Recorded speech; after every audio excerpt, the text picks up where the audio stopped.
시작합니다. 오늘은 4월 5주차죠. 4월 마지막 주 주식시장 전략 그리고 시황 말씀드리는 시간 갖도록 하겠습니다.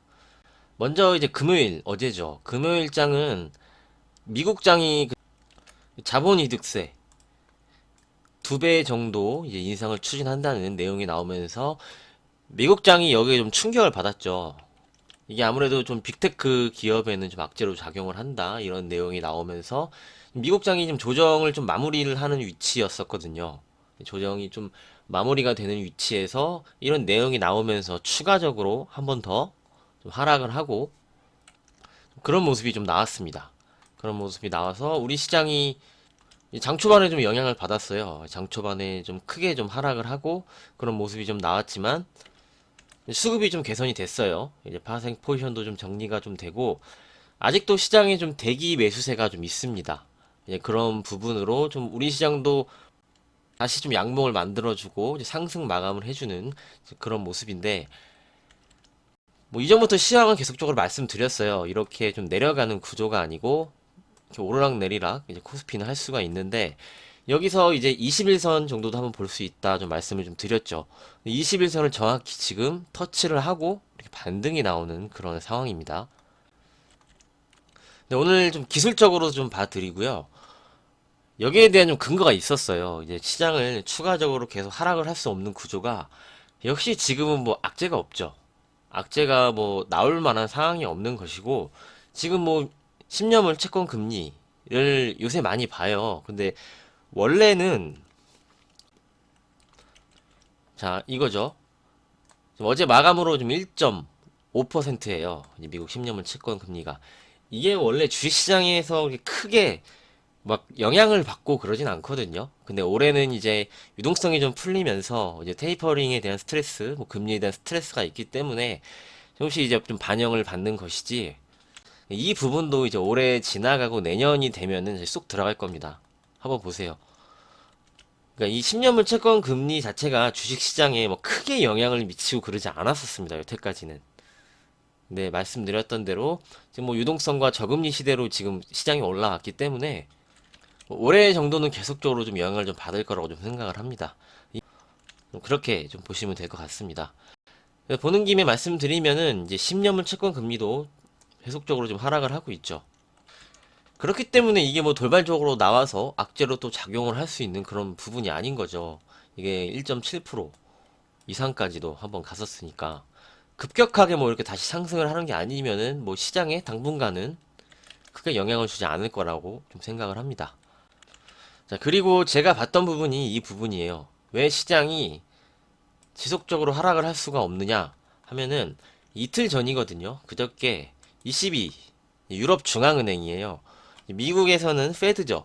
페드가 중앙은행이고 유럽에서는 ECB인데 ECB 정책회의에서 이제 기준 금리 자체를 좀 동결을 시켰고 현재 이제 예금 금리가 마이너스 0.25예요.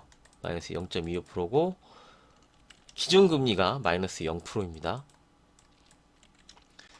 근데 이 정책회의에서 기준금리 동결, 그 채권 매입 프로그램 유지, 그리고 인플레이션에 대한 대비책을 가지고 있다. 이런 내용이 좀 나왔어요. 그러니까 지금 미국에서도 아직도 양적 완화를 하고 있어요. 하고 있죠. 이제 테이퍼링은 그거를 이제 축소를 하고 이제 출구 전략을 쓰는 게 이제 테이퍼링이니까. 근데 이제 유럽에서도 채권 매입 프로그램이 진행이 됐거든요. 근데 지금 추가적으로 계속적으로 한다고 합니다.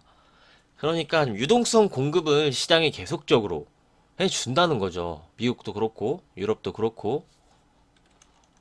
그럼 이제 얘네들이 이렇게 밑으로 내려가고 지속적으로 하락을 하는 구조가 아니죠. 왜? 돈풀기를 지속적으로 유지를 하고 여태까지의 그 방향을 계속적으로 유지한다고 하니까. 근데 여기에서 이제 그러면은 돌발적으로 나올 악재가 또 없는 거죠. 코로나는 계속 재탕을 하는 거예요. 하락의 이유가 없으면 코로나를 갖다가 붙이는 거고 정책적으로 하락에 대한 악재가 지금은 없는 거예요. 계속적으로. 그래서 시장은 아직 위험하지 않다라고 계속적으로 좀 강조를 드리고 있는 것이고요. 그래서 이런 상황들로 시장은 뭐 추가적으로 계속 낼 수가 없겠구나. 내려가면 다시 좀 회복을 해주는 그런 모습이 좀 나오겠구나 라고 좀 생각을 했습니다. 그리고 이제 실제로 금요일에 지인이 금요일 오전이죠. 이제 주식이 막 빠지니까 이걸 팔아야 되냐 연락이 왔는데 제가 내려가면은 다시 올려준다 라고 좀 말을 했는데 바로 금요일에 밑꼬리를 달면서 이렇게 좀 올라오는 이런 상황인데요. 이제 주식시장 주변 여건 상황으로는 이런 상황들이 있었고, 그리고 이제 기술적으로 한번 볼게요. 여기 저점에서 이렇게 한번 그려보면은 21선, 이 추세에서 올라오는 21선 터치를 했죠. 이 저점에 기술적으로 이렇게 좀 볼 수가 있어요. 여기에서 패턴을 한번 설명드릴게요. 자, 요 구간 제가 주식을 사야 된다. 여기에서 추가적으로 빠지지 않는다. 라고 영상 통해서 강조를 했을 때 보시면은 자, 요렇게 올라갔었죠. 요렇게. 이거를 지우고 이 전해를 보면은 여기를 이탈을 했어요. 여기를 이탈을 했으면 추세를 깨진 거죠. 추세가 깨져서 요렇게 내려갈 수도 있었던 상황이에요. 실제로 있었던 상황인데 이거 깨질 때 많은 사람들이 좀 하락 쪽으로 좀 더 내려간다. 2800 간다. 이런 얘기를 좀 한 걸로 알고 있습니다. 근데 여기서 이걸 깨트리고 여기서 십자형 도치가 나왔죠. 추가적으로 밀리지 않고 여기서 지지를 받으면서 시장에서 빼지 않았거든요. 그럼 이거는 다시 올라갈 수밖에 없죠. 기술적 상으로도 그렇습니다. 그러니까 추세를 이탈하고 더 이탈시킬 자리에서 추가적으로 하락이 나오지 않고 거기서 이제 매수세가 막 들어와요. 그러면 이거는 속임수죠. 그렇기 때문에 이제 급하게 다시 이렇게 올라간 거죠. 왜냐? 여기서 매물을 한번 털었으니까. 이렇게 보시면 되겠죠. 추세선을 이탈을 시키고 하락을 해야 되는 자리인데 하락을 하지 않아요. 그리고 제가 이 추세를 그리고 하루 이틀 안에 다시 되돌려 주면은 그거는 휩소, 속임수다 라고 많이 드렸었죠, 말씀을. 그런 패턴이 좀 나온 거였어요, 여기서. 그래서 적극적으로 주식을 매입을 해야 된다. 시장 다시 전고점까지 볼 수도 있다 라고 방송 통해서 지속적으로 좀 강조를 드렸던 부분입니다. 요런 패턴 한번 알아두시면 좋고요. 그래서 이 패턴에 대해서 한번 좀 설명을 드렸고, 요때도 실제로 22 정책 회의에서 이 전략이 좀 유지가 됐었고, 금리 자체도 좀 안정이 되고 있는 그런 흐름이었죠. 추가적으로 상승하지 않고. 그 다음에 역시 지금과 같아요. 악재가 없었죠. 돌발적으로 나올 수 있는 악재가 없었습니다. 그리고 나스닥이 조정이 완료가 됐었어요. 조정의 폭이 10% 이상 나와서 저점을 높여가면서 조정을 마무리하는 그런 상황이었고, 그래서 이 전체적인 상황들 지표들을 봤을 때 올라가는 일만 남았던 거죠. 좀 그렇게 설명 좀 드리고, 지금도 마찬가지입니다. 지금도 보시면은 역시 뭐 추세 하단에 21선까지, 뭐 21선까지 조정은 나올 수 있다라고 좀 생각을 했는데 여기까지 나왔고, 다시 이렇게 말씀드린 대로 그렇게 움직이는, 코스피는 이렇게 좀 내려갔다 올라갔다 하는 그런 모습을 지속적으로 좀 보고 있어요. 뭐 강하면은 이렇게 더 올라갈 수도 있는데 이게 지금 대형주 부분이 지속적으로 약한 게, 지난번 좀 공매도에 대한 부분도 좀 설명을 드렸지만 5월 3일 공매도가 재개가 된 다음에 시장에 큰 일이 없어요. 큰 일이 없고 그런 게 좀 보여줘야지 적극적으로 이제 좀 매수도 들어오고 좀 그런 상황이 좀 진행이 될 것 같습니다. 이렇게 좀 말씀을 좀 드리고요. 수급 한번 보겠습니다.